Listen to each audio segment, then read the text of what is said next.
Do you remember? What's up, folks? What's up? What's up? Figured we'd go live tonight. I ain't done one of these in a while. But Sunday night, arm yourself session. Of course, I'm armed, Anthony Ray Moore. I couldn't think of anything better, so I just said arm yourself. Sunday night, preparing a little dinner. Got some salmon. Got some asparagus. For anybody who don't know, salmon is definitely my favorite food. I just finished a good day of meditation and thinking long term about 2020 vision, and just super excited. Hey Norm, what's going on? So now got my power smokeless grill here, got my salmon and my asparagus. I think I'm gonna go over some brown rice and quinoa too to wrap it up. Maybe even a glass of wine, but let's get this thing started. So I just jumped on tonight because I wanted to share a few things about manifesting, right? So I've been reading a lot about the law of attraction, which I know there's a lot of controversy with that, especially for anybody that's in a Christian or other type of religious belief system. But oh yeah, y'all hear that sizzling? Oh yeah. We're gonna slow cook this. So I've been reading a lot about it and watching a lot of videos. And hey y'all, hey Barb, Tiff, what's going on? Give me 1 sec. Throwing this asparagus on this salmon. It's gonna be so good. Ooh. Got a little Michael Jackson playing in the background.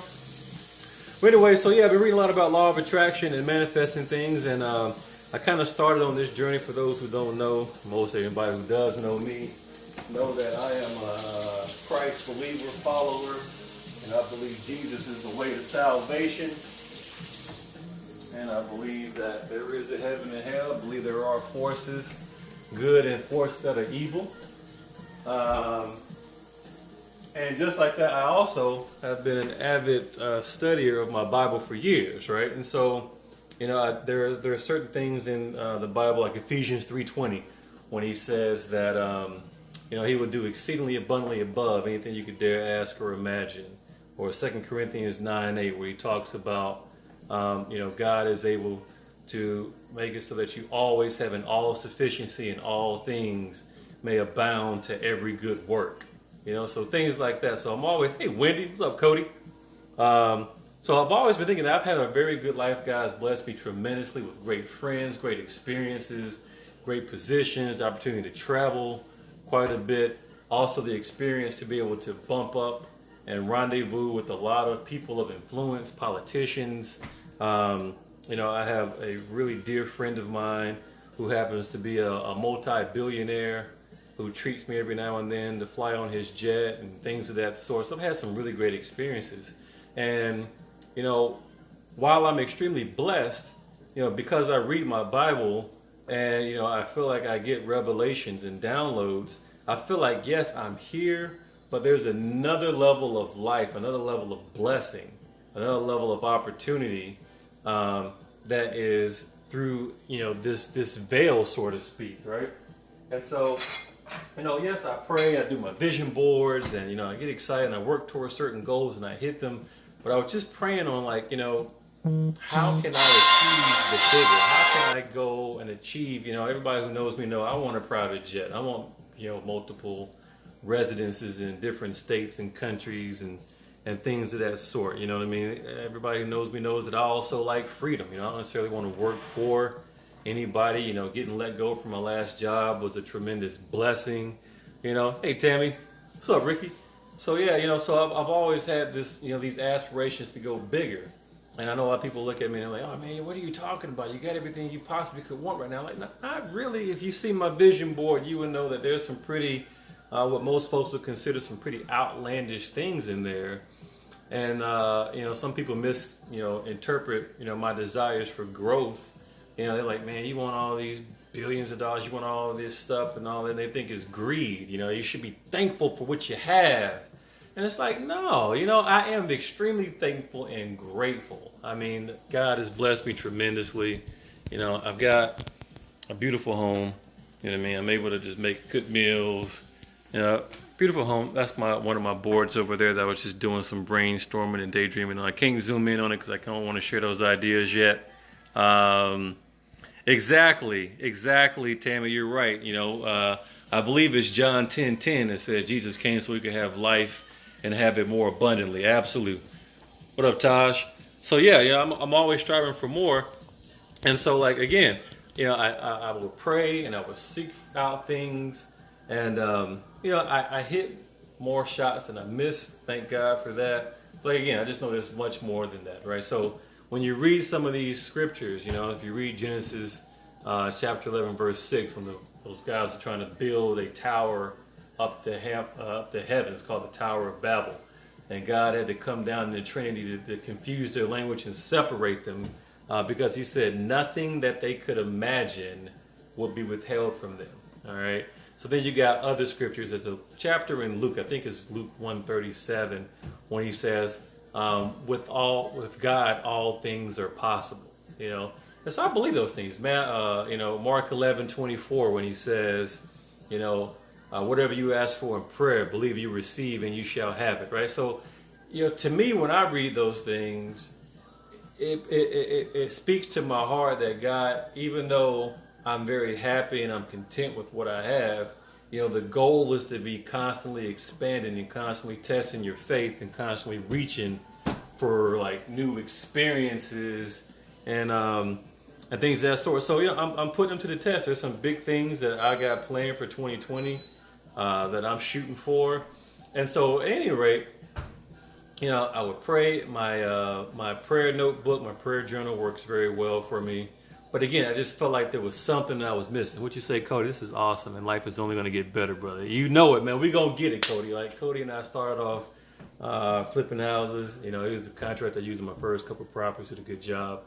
You know, definitely thankful that I was able to meet him. But, you know, kind of getting back to my story, you know, I felt like, you know, if you read Malachi, you know, chapter 3, verse 2, when he says, you know, we bring the tithes to the storehouse, test him in this. It's the only verse in the Bible where he says test him and see if he won't open up the windows of heaven and pour out blessings that you don't have room enough to receive, right? And so I've been an avid tither and offerer and giver. You know, I give of myself, I give encouragement, I give money, I give time.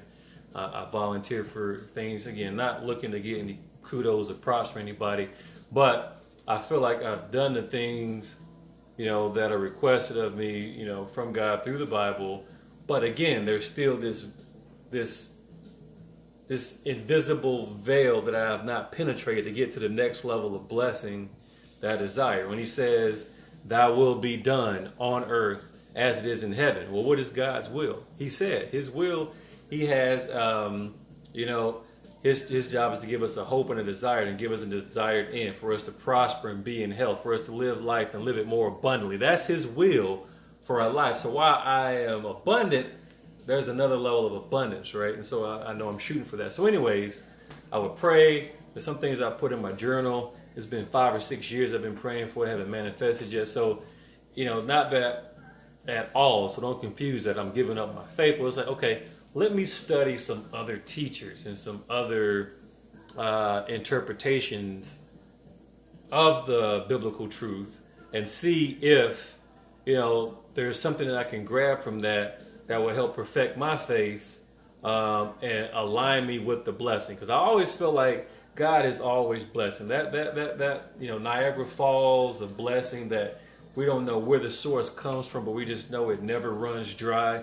That is the flow that is constantly coming down. Now, I had a pastor explain this to me before when he's like, okay, I got this olive oil right here, right? I ain't gonna turn it up, but imagine this olive oil flowing, like endlessly flowing, right?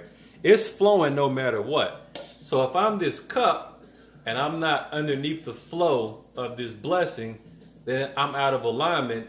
And, you know, I'll look back and be like, why am I not being blessed? Why are things not going my way? It's because I'm not in alignment with the flow, right? The falls aren't going to come over here and pour into my cup. I got to take my cup to where the blessing is and get blessed, right? So I've been doing a lot of studying on that. And, you know, there are things when you say law of attraction, like there's some Christians and other religious believers who like, oh, that's just like, cosmic type stuff, and calling God the universe and all this whatnot and things of that sort, right? But really and truly, I look at the law of attraction is basically taking key principles from Christianity, from Islam, from Buddha. I mean, if you look at all these different teachers, Constantine, all these guys, they were all saying the same thing, just in different ways. And so Gord, what's up? JB, what's up? So I've been opening my mind for expansion, and it's been very, very exciting, just to set your mind and say, hey, I want to discover different things, and all of a sudden just watch how God, or some people call it the universe, whatever you want to call them, whatever it is to you, you call them that, whatever works for you. But it's amazing that once you set your focus on something that, you look on YouTube, random magazines, random rendezvous with people you don't even know, you're sitting around, you quiet your mind, all of a sudden, boom, a thought comes to your mind that connects certain dots that, were presented to you before. You know what I mean? It's just amazing. So, law of attraction is real. Jesus is real. God is real. Here, I'm trying to find the tongs here so I can flip this around. The salmon's starting to look real nice. But yeah, it's exciting, man. So I'm gonna start dropping some of these nuggets on people. As I learn, I'm a teacher at heart. That's why I did well in my corporate career, because I was always able to, set strategies, teach people what the metrics are, and help them get there, right? So I'm excited. As I learn these things, I'm going to start dropping some knowledge on folks, because I want everybody to win. The first thing I had to do, Chris, what's up? First thing I had to do, when I was separated from my job last year is change my mindset, because I've always been one that, Ash, what's going on? I've always been one to, AJ, oh man, appreciate everybody coming out tonight, man. It's cool. I used to think that my job was my source. You know what I mean? That was my source of income. And if I don't have income, if I don't have a job, and I have no income, and then, what am I going to do, right? And so it really strengthened my faith to know that, God is my source. And, He's the one who enabled me to be able to go get these positions and to be a vice president of operations at the age of 36 in a pretty nice company. Who gave me the opportunity to go work in England, to be a general manager up in Canada for a company, and then give me this vice president. So I look at how God has strategically positioned me, because I always had a feeling that there's more, and I've never been afraid to go chase after that more. You know what I mean? So the first thing I had to realize is man, there's so much abundance to go around for everybody. So for anybody out there that's looking to change their current circumstance, the first thing you got to realize is your job is not your source. You know what I mean? Your spouse is not your source. Your mom, your dad is not your source. You know what I mean? Your source comes from the creator of the universe. And he gave you this. And if you have this, you can set your mind, set your angle and trajectory to wherever you want to go. And as soon as you take that step, you will see that God will cause certain circumstances, certain people to come into your life. You'll rendezvous with certain experiences. You might just meet, a random person that you become cool with, and they drop some knowledge on you, and they connect you to somebody who connects you to somebody that's going to support an idea that you have and grow a business and profit. You know what I mean? There's just so many different ways to prosper that unfortunately folks get caught up and think that their job is on their way. So the first things first is the transition from what they call a scarcity mindset and a closed mindset. I mean, scarcity meaning there's not enough to go around, so I need to go get what I can get. I need to hoard it, as they say. Get all you get, can all you can get, and then sit on your can. Something like that. Some saying like that. But anyways, it's that whole thing where I got to go and I got to gather up everything, because at some point somebody's going to try to take it from me. I'm going to run out, so I got to go and I got to hoard it. that's not the case. There's so much abundance out there, right? So you go from a closed / scarcity mindset into what they call an open and abundant mindset.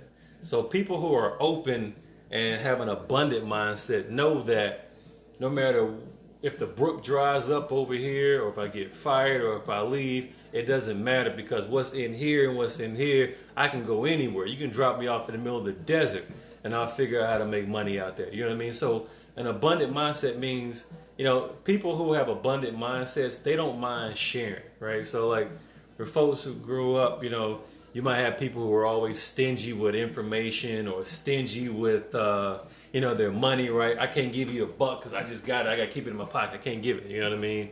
There's people who, they just feel like all that they have is all they will ever have. You know what I mean?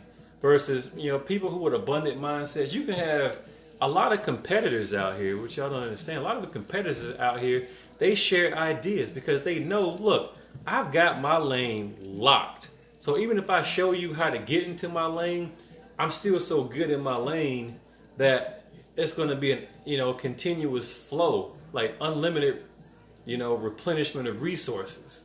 You know what I mean? So like, that's why folks, like even in real estate, what I've been very thankful for is I've met some really good people in real estate. And I got to thinking like, man, you guys are giving me all your secrets. You're giving me all this stuff. And the reason they do that is because it's like, first of all, most people you share ideas with are going to do absolutely nothing with it. They ain't going to do one bit a deal with it, right? But then they also know that there's so many houses out here. There's so many commercial properties. There's so much land out here. There's so many buildings out here. Like, if you come up and you get you a few million, it doesn't matter because there's so many trillions out here in the world anyways. It's plenty for everybody to go around, right? So the nugget for the night, I know I did a lot of introduction into what I've been studying and, how the law of attraction connects with, my Christian biblical beliefs. But that was the introduction. The arm yourself nugget for the night is work on you. Work on changing your mindset. If this is you, if it's you, own it. I had to own it. I had a scarcity mindset for a while. Own it. Go read some books. Rich Dad, Poor Dad is a great book. Richest Man in Babylon is a great book. Think and Grow Rich. If you've not read that, go get it. It's a wonderful, wonderful book. But these are all things that will train your mind to look at things differently, right? Because all we are as humans are a collection of our belief systems, right? That's all it is. And most of our belief systems, which I had to realize, was a humbling experience to know that most of the political views, the religious views, the racial or sexual views, my beliefs on all sorts of things weren't even mine. They were given to me. Like, I received so many thoughts and patterns from, my parents, my schools, my teachers, my friends, coaches, bosses. I was a collection of other people's thoughts and ideals and principles on things. And so what I had to do was during this self-exploration phase that I went through over the course of 2019 after, being separated from a position was like, all right, why do I feel certain ways about certain things? Like, why have I always been attracted? Like, yes, I was good at operations, like manufacturing operations. Yes, I was a good leader. Did I like that? Not really. But I just did it because everybody told me I was good at it. And I had positions, I had bosses like, yo, you should go do this. You could do this. We're transferring you over here. You go take this position and go turn this plant around. So I just did what people told me to do.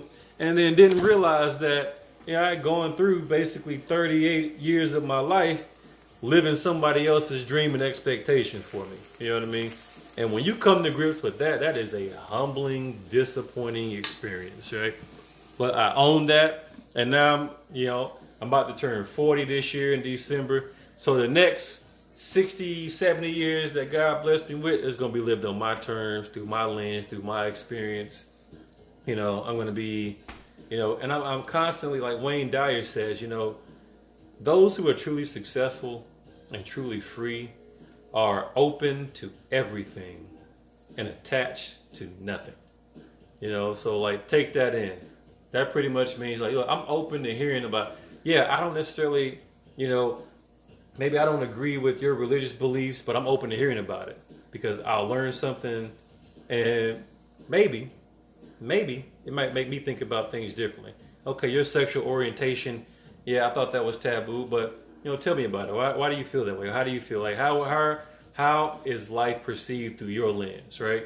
Republican, Democrat, Independent. You voted for whoever you voted for. Why did you vote for that? Why did you think that that was someone who supports your ideals and beliefs? Are those ideas and beliefs yours? How do you really feel? Do you know how you feel? Like, these are certain questions that, it's just interesting when you take the time to like really dive deep within your own psyche and your own brain just to see, where you are, how you're founded. And just because you thought a certain way for so many times, for so many years, doesn't mean, hey, what's going on? Doesn't mean that you can't change, right? Some people think that, I've always been this way, so I can't change. Like, this is me. This is who I've been. I'm keeping it real. That's real dumb. It's real dumb to not, to look at things through one set of lenses, right? As you get older, sometimes your eyesight tends to diminish, right? So you might have to have a certain, prescription lens, and you get a little bit older, and you got to get another set of lens, and you get a little bit older, and you get another set of lens, right? So, like, as time and hopefully wisdom, comes upon you, it's okay to, like, question some of the ideas and principles you believed in before and adopt new ones, right? So, like, I love this constantly evolving evolution that I'm going through now, looking at things differently, looking at myself differently, becoming a master of my mind. Like, I'm becoming a master of my mind. Like, now I'm able to control thoughts. Like, I can't control what thoughts come in, but I'm able to control thoughts that stay, right? So, like, it's almost like I'm looking at myself, from a third person perspective, and like, I don't like that thought. No, that thought is bad. That thought is negative. Let's stick this thought here. Let's stay on this one for a little bit until we feel better. So, I tell you what, I appreciate everybody who came in and gave me a little bit of time tonight, listening to what I got. But check this out right here. Woo woo woo woo woo! Yeah, that's looking good right there. That salmon looking right. So got this asparagus. Let me flip this a couple more times. Cooked it on low heat.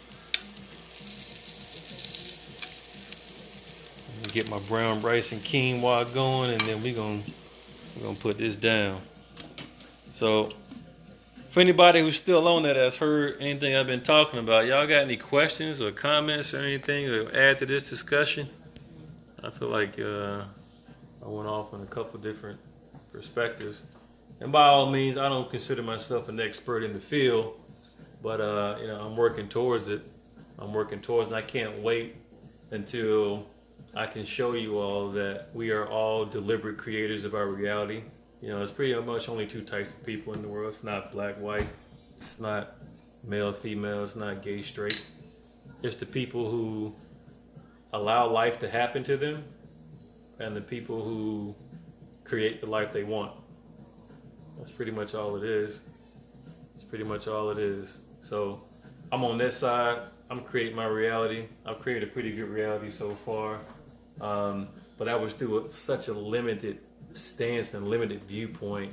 And I'm excited because as my mind expands and my creativity starts taking over and my imagination starts running, it's like I know nothing's impossible. You know what I mean? So it's exciting.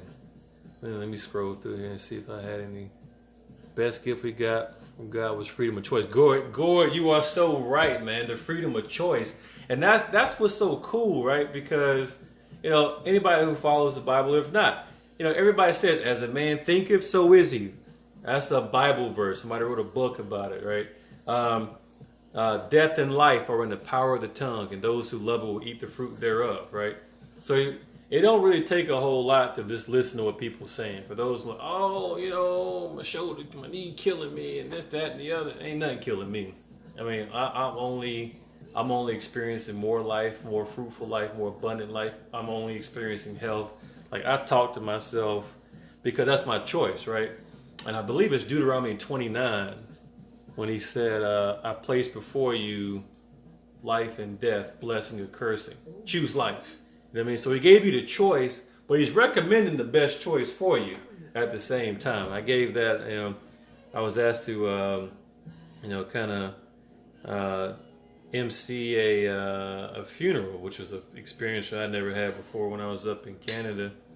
And, that was the thing that touched my heart to share with people is like, you got a choice. You got a choice between blessing and cursing, life and death. You know what I mean? Choose life. Choose the experience. Don't just do life. Like, enjoy it. What else we got? Gord, my grandmother always said education can be bought, but intuition was it. Oh my goodness, man, you dropped some nuggets. Intuition is God. Intuition is the way God speaks to us. It's like an early warning detection system. So when you're around people and you get these vibes and you're like, something about this person, I don't know if I should enter into that transaction or not. I mean, that is a download from God through your emotion. That's intuition. Intuition is the highest form of intelligence. It's extreme. It's like direct from God, from the universe, boom, right into your detection system. So you are so right, Gord. I thank you for dropping that, man. That's brilliant, bro. That's brilliant. Yeah, your grandmother was very wise, man. Who else up in here? Babylon food, yeah. The Babylon fools, yeah. They were building that Tower of Babel. It's like, oh man, let's go ahead and break this down because these fools gonna end up coming up here. All right, Howie, what's up? Tim Stafford, what is up? Exactly. Stop existing. Start living. Like, man, I tell you what.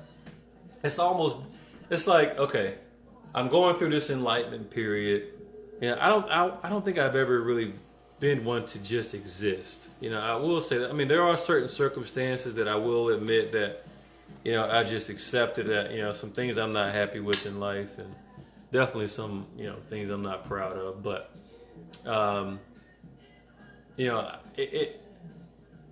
it drains my energy now when I talk to people. Dougie, what's up? It drains my energy when I talk to people and they just tell me how bad things are. Oh, I hate my job. It was just terrible. Everybody at work sucks. I got to go home and, the kids are this, that, and the other. So draining. Oh, my car just broke down and blah, blah, blah, blah, blah, blah. It's so draining. Like, that's just life existing. And what they don't understand is, like, that's law of attraction right there. So when you keep talking about and you give your energy to all the things that are going wrong, then you are only attracting more of the things that go wrong, And so some people call it the power of positive thinking and all that stuff, right? But I narrow it back down to Matthew chapter 7 when he said, ask and it will be given to you. Seek and you will find. Knock and the door will be open unto you, right? And so, again, like we talked about before, God gave us free choice. So when we are talking about how bad things are, that's basically us asking for more bad things to happen. I mean, look at it that way. You just ask for more stuff. And God, being the gentleman that he is, he's like, well, I gave you the choice between life and death, blessing and cursing. You are choosing cursing.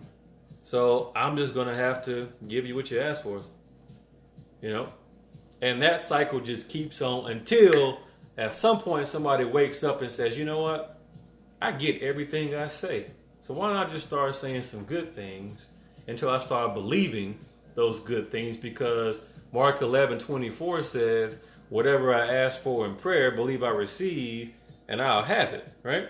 So that is, I mean, that's the Bible. That's the law of attraction. It's to me, it's one and the same, because what you don't understand is when you're complaining and murmuring and doing all that stuff, and you have these negative emotions in you, that's kind of a form of prayer. You're asking like, hey, look, I need more of this because I'm already feeling this way. So, Now, it's not an easy thing to do when you're down in that muck to try to turn your brain on and start focusing on the things over here that you want. It's a constant battle. It is a I mean, it takes a lot of practice. I've been practicing this for over a year. I feel really good where I am now, but I feel even better about where I'm going.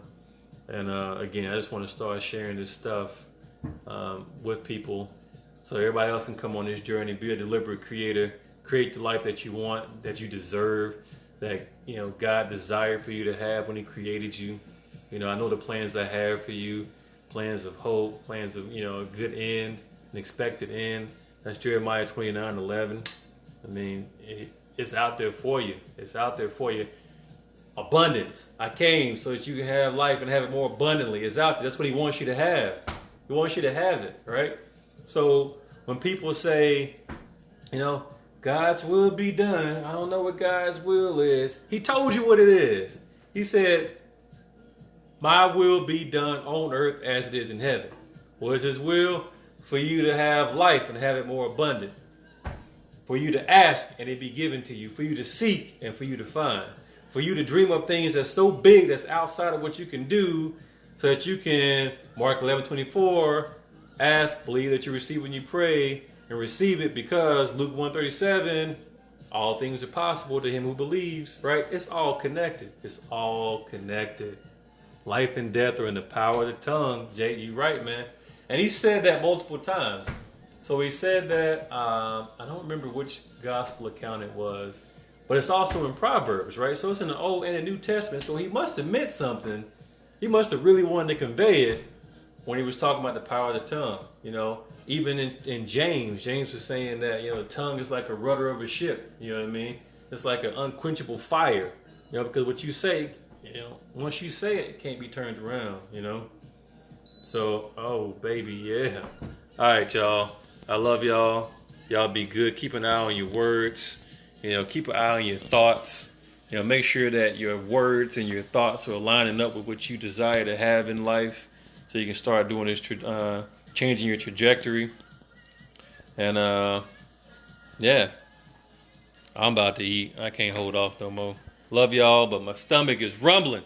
So I'm going to start doing quite a few of these sessions every now and then, just random. Whoever jumps on.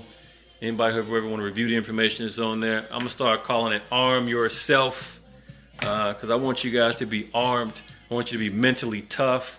I want you to learn how to meditate. I want you to learn how to imagine, let your daydreaming run wild, so that you can actually achieve the life and achieve the things in life that you desire, that you deserve. All right. So y'all have a good night, and I'm about to eat. Love y'all.